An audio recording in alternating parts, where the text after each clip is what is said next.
أعزائي المتابعين، أهلا بيكم. من أكتر الأعراض انتشارا في الفترة دي التفكير المفرط، وبسمع الشكوى غالبا بالشكل ده: دماغي ما بتبطلش تفكير، أنا بفكر في كل حاجة، في الماضي والحاضر والمستقبل، خصوصا بالليل وقت النوم، وده ممكن يخليني معرفش أنام. التفكير المفرط هو سلسلة متواصلة ومتكررة ومتطفلة من الأفكار، بنركز فيها على أحداث مجهولة تدور دايما حول احتمالية الخطر في المستقبل. بنحاول من خلال التفكير ده وضع حلول، بس ده ما بيكونش أبدا كافي لتقليل الخوف من المجهول، وكأن الخوف بيسحبنا لاحتمالات وجود الخطر وبس. ومن الضروري معرفة إن لو الموضوع زاد للدرجة اللي يوصل فيها القصور إنه يأثر على نومك وتركيزك وشهيتك وحياتك بشكل عام، ويخليك مش قادر تعيش حياتك بشكل طبيعي، فده ممكن يكون من أعراض اضطراب القلق العام. وده بيستدعي إنك تطلب المساعدة من طبيب نفسي متخصص عشان تعرف إزاي تقدر تواكب وتتعايش وتتجاوز المرحلة دي. تعالى بقى أجاوبك على بعض الأسئلة: أنا ليه بفكر كده؟ إزاي ما بعرفش أسيطر على أفكاري؟ أنا ليه بيحصل لي كل ده؟ 1. التضخيم أو التهويل. واحد من أهم الأخطاء الإدراكية وأنماط التفكير المتورطة في النوع ده من التفكير. ده بيخليك مركز دايما على الخطر وافتراضه في كل حاجة، لأن ببساطة عقل الشخص القلوق بيكون شايف إن احتمالية الخطر هي احتمالية منطقية جدا. جزء كبير جدا من علاج التضخيم هو معرفة إن في حاجة اسمها تضخيم، عدم تحمل المجهول. الدراسات النفسية وجدت إن محاولة تقليل احتمالات الخطر وإيجاد حل لتقليل الخوف من المجهول بيوصلك للعكس تماما، بينما محاولة تقبل المجهول وتقبل وجود الخطر هو فعلا اللي بيقلل الخوف والقلق. عدم تقبل احتمالية عدم تقبل احتمالية وجود الخطر. الحياة لازم يكون فيها أخطاء، وكذلك فشل وإحباط، ده جزء لا يتجزأ من الحياة. من أكتر الحاجات اللي بتزود القلق والخوف هو عدم تقبل طبيعة الحياة، وكأنها رغبة داخلية إنك تعيش حياة ما فيهاش أي خطر. الكمالية وعدم الرضا عن محاولات وضع حلول للخطر المحتمل. فكرة إيجاد حل كامل متكامل ما فيهوش أي احتمالية خطأ، ده بيخليك ما تعرفش تخرج من دايرة القلق. محاولة السيطرة على التفكير بشكل غير مناسب، زي إنك تقول لنفسك ما تقلقش، أو أنا مش مفروض أفكر كده، أو إن حد يقول لك الموضوع مش مستاهل، ده بيكون بشكل غير مباشر مدخل للتقليل من نفسك، أو فكرة إنك ضعيف الإرادة أو ضعيف التدين. وعلى الأساس ده تبتدي تلوم نفسك وتجلد ذاتك. علمتني الأيام أن لا أندب حظي في الحياة، وأن لا أحترف الشكوى، فأنا أسير وفق قدر الله الجميل، فهو خير وإن كان يبدو على العكس من ذلك.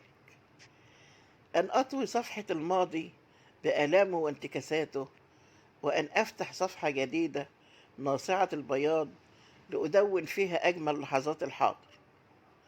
إنها لحظة تفتق ظهور الأمل الجميل، ولحظة ولادة الأمنيات الصغيرة، ولحظة هطول زخات الصفاء المنعشة.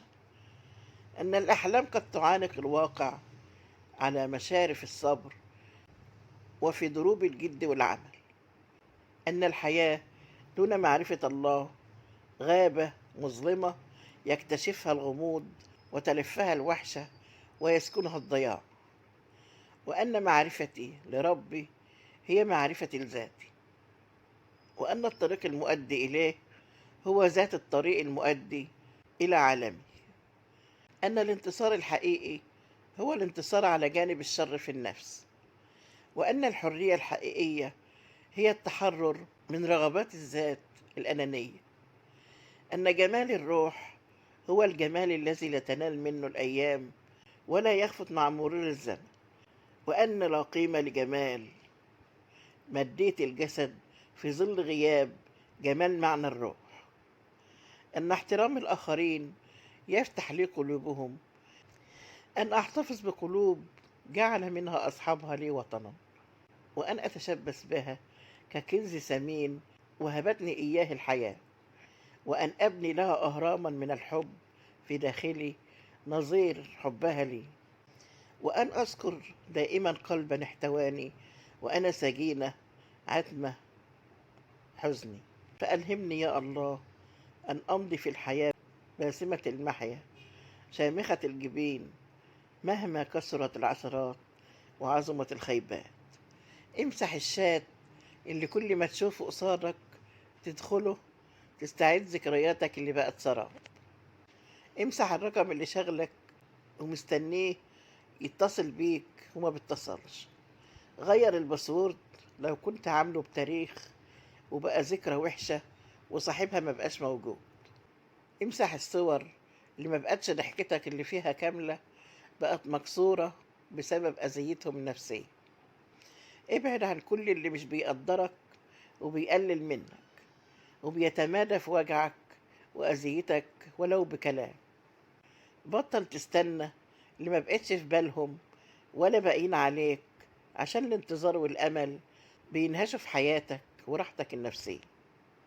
ابعد عن أي حاجة تعكر مزاجك أو تشوه نفسيتك وتخليك حد تاني مش شبهك. حافظوا على قلوبكم لناس تستاهلها وتقدر تحبكم. عندما تزورك الهموم والأحزان لأي سبب كان، أدعوك أن تستذكر بعض النعم لتسترد الأمان.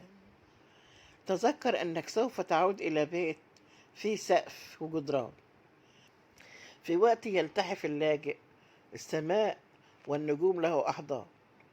تذكر أن على مائدتك يوجد أصناف وأشكال وألوان، في الوقت الذي سبب الجوع لأناس تدهور في الأبدان. تذكر أن سرك قد تأتمن عليه والدين وخلان، في الوقت الذي أصبح يكنس فيه الأيتام. تذكر أن نعاسك سيحتضن سرير ودفء وأحلام، في الوقت الذي أصبح التراب فراش مشرد سهران. هذا غيض من فيض نعم الله عليك أيها الإنسان، أدعوك أن تستذكرها كلما زارتك الهموم والأحزان. لا يوجد شيء حدث معنا كان عاديا أو مر بسلام. كل ما حدث من مواقف في حياتنا عبرت من خلال أجسادنا، مزقتها وأبادت أرواحنا وأمسكت بحناجرنا للحظات شعرنا وكأنها سكرات موت بطيئة أصابتنا وغيرت طريقنا فتركتنا. كل شيء مر في حياتنا لم يكن عابر. نحن من كنا نكذب وندعي الصلابة وأجسادنا مهترئة.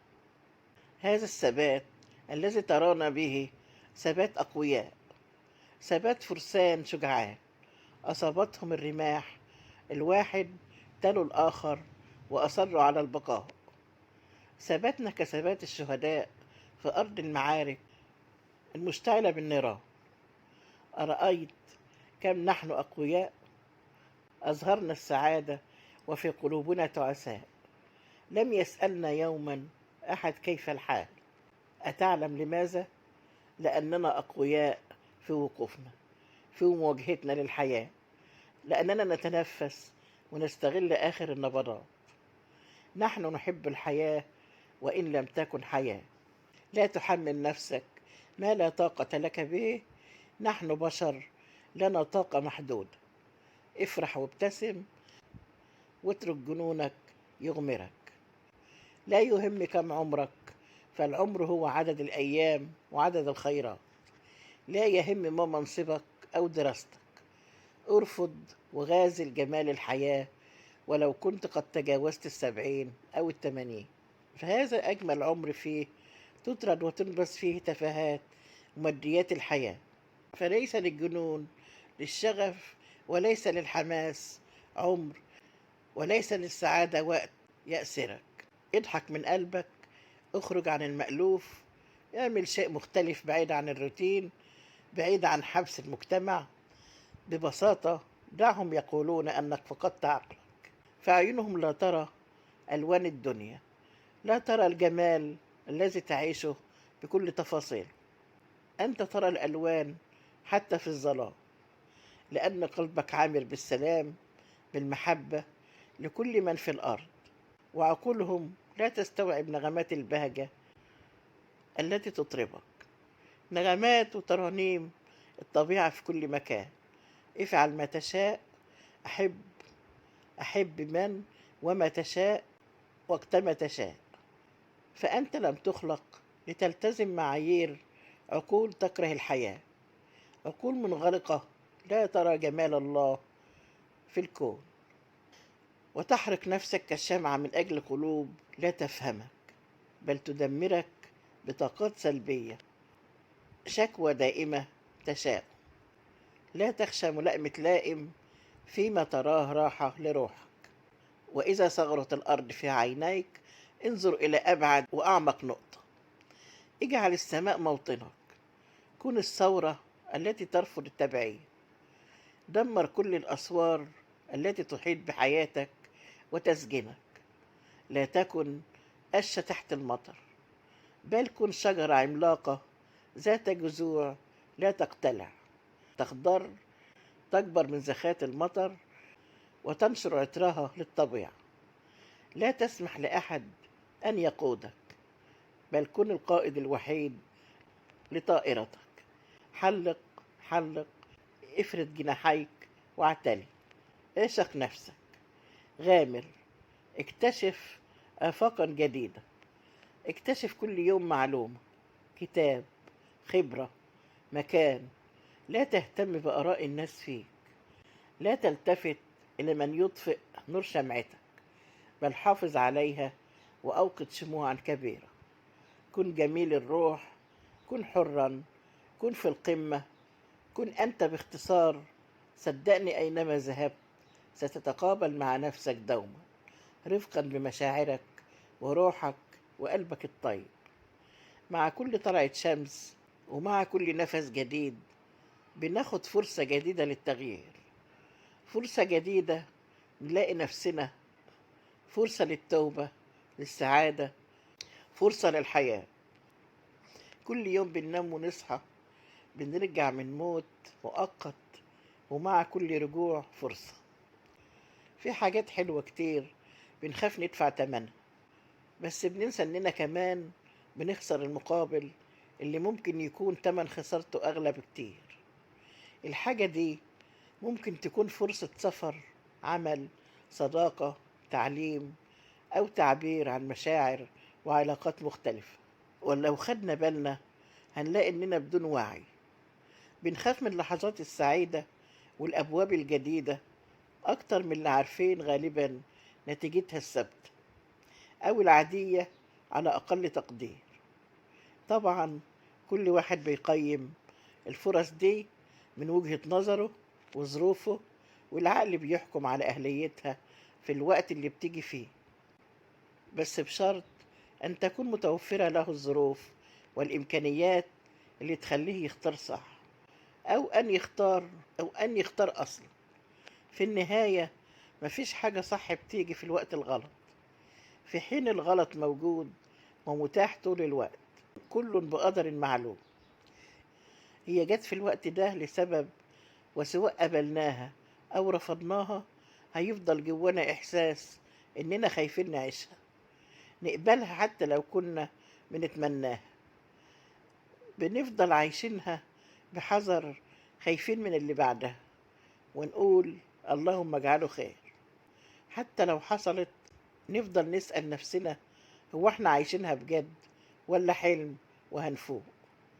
في حين أن أي تجربة سيئة أو شعور سلبي نسيانها أو تجاهلها بيبقى أسهل. هي في النهاية شيء عقلنا موجه ومفطور على رغبة مستمرة في نسيانه للأبد، وبيساعدنا نعمل ده بكل طريقة. على عكس اللحظات السعيدة، أسرة أو طالت لو فقدناها بتفضل تطاردنا نسماتها في أحلامنا وفي كل لحظة في عمرنا، حاضرة وعايشة في أذهاننا زي الشمس المشرقة كل صباح، توجعنا وتفكرنا إننا عشناها يوما ما. لا تقارن نفسك بأحد، لا تقارن نفسك مع أي شخص في العالم، واعلم أن لكل إنسان قدراته الخاصة وما يميزه عن غيره. وإذا رضيت عن نفسك كما أنت تستطيع مواجهة العالم بأسره وبكل صعاب. ابقى متفائلا، لابد أن تعلم أن الحياة تبتسم لك عندما تكون سعيدا متفائلا، بينما تهرب منك عندما تكون كئيبا متشائما. تحدى الألم، تقبل الألم، واستعد للنجاح، فكل قصة ناجحة كان لها نصيب من الألم. اعترف بالخطأ. سهل جدا أن نحكم على أخطاء الآخرين وننتقد تصرفاتهم، ولكن من الصعب أن نفعل المثل مع أنفسنا. لذا راقب تصرفاتك واعترف بأخطائك، فهذه أول خطوة لتصحيحها. تعلم من الخطأ. لابد أن تعلم حقيقة هامة عند اكتساب المهارات وتنمية الشخصية، ألا وهي من الخطأ يتعلم الإنسان. لذا احرص على أن يكون خطأك هو نقطة انطلاقك من جديد. لا تلتفت للوراء. لا فائدة من النظر إلى الوراء غير إضاعة الوقت وتكريس الفشل. فلا أحد يستطيع العودة للماضي وتغيير بداية سيئة، ولكن أي شخص يمكن أن يبدأ من جديد ويخلق نهاية ناجحة وسعيدة. لا تقلق. إذا كان هناك أمل في حل المشكلة التي تواجهك فلا داعي للقلق، وإذا كانت المشكلة كبيرة ولن تستطيع حلها ما فائدة الألم؟ ابقى شجاعا. لابد أن يتسم الإنسان بالشجاعة في كل الأحوال عند الخسارة. أما السخط والإحباط فلا يجلب غير الخسارة والفشل. لابد أن تعلم أن الذهب قد يصبح سبائك مهملة في قاع البحر، والحجارة قد تصبح تماثيل غاية في الروعة والجمال. لذا قدر قيمتك الحقيقية أيا كانت شخصيتك، ولا تبخس بقدراتك ومهاراتك، وحاول الاعتزاز بها.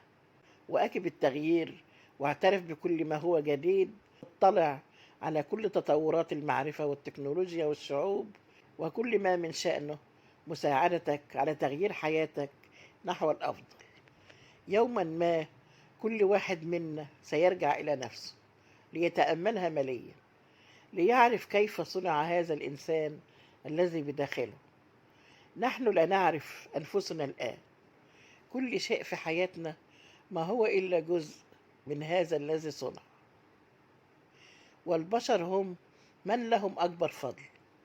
فالذي لجأت له خوفا ولم تجد فيه الطمأنينة، والذي أحببت بدفء وأحال دفئك إلى صقيع، والذي كان سبب البريق في عينيك وسبب امتلاءها بالحزن، هؤلاء من صنعوك هم اليوم دروس وعبرة لك. وإن سحقتك، وإن غيرتك، وإن تراكمت عليك، ستأخذ روحك من جسدك لتضع فيك روحا أشد قوة للمواجهة والنسيان. لكن الخوف، كل الخوف، أن تضع فيك روحا أشد قسوة. في قانون للراحة النفسية: الانسحاب من الفوضى راحة لا تقدر بثمن. التجاهل يعيد كل شخص إلى حجمه الطبيعي مهما كان. ليس كل ما تستغنى عنه خسارة. بعض الأمور الاستغناء عنها بداية أفضل. أوجد لك مكانا في القمة، ففي القاع ازدحام شديد. إذا عشت بذكريات الماضي لن تحيا المستقبل. اطوي صفحة الماضي ولكن تعلم منها. أوجد لنفسك مكانا بين الكبار يعترف به الجميع. كن كالسفينة التي تمشي بين الأمواج بالعلم والمعرفة والمهارة. أبدع بأسلوب خاص بك، وأنت في قمة الاسترخاء سيقلده الجميع. خصص وقتا للغذاء الروحي، صلاة، تسبيح، تأمل.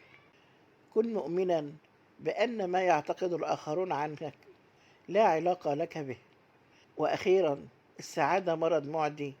أحط نفسك بالإيجابيين، فالإيجابيون لديهم حل لكل مشكلة، أما السلبيين فلديهم مشكلة لكل حل.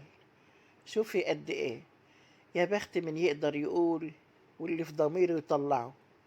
يا بخت من يقدر يفضفض بالكلام وكل واحد يسمعه. يقف في وسط الناس ويصرخ آه يا ناس ولا ملام. بيجي الطبيب يحكي له على اللي بيوجعه، يكشف مكان الجرح ويحط الدواء، ولو انكوى يقدر ينوح. وانا اللي مليان بالجروح، ما اقدرش اقول، ما اقدرش ابوح، والسهم يسكن صدري ما اقدرش انزعه. شوفي قد ايه، احنا النهارده ايه في ايام السنة، شتا ولا صيف؟ وفين انا؟ ايه اللي وصلني هنا؟ انا صاحب البيت ولا ضيف؟ صوتي انحبس، ما اقدرش اقول، ما اعرفش حاجة عشان اقول. مع خالص امنياتي لكم بكل توفيق وسعادة. الى اللقاء.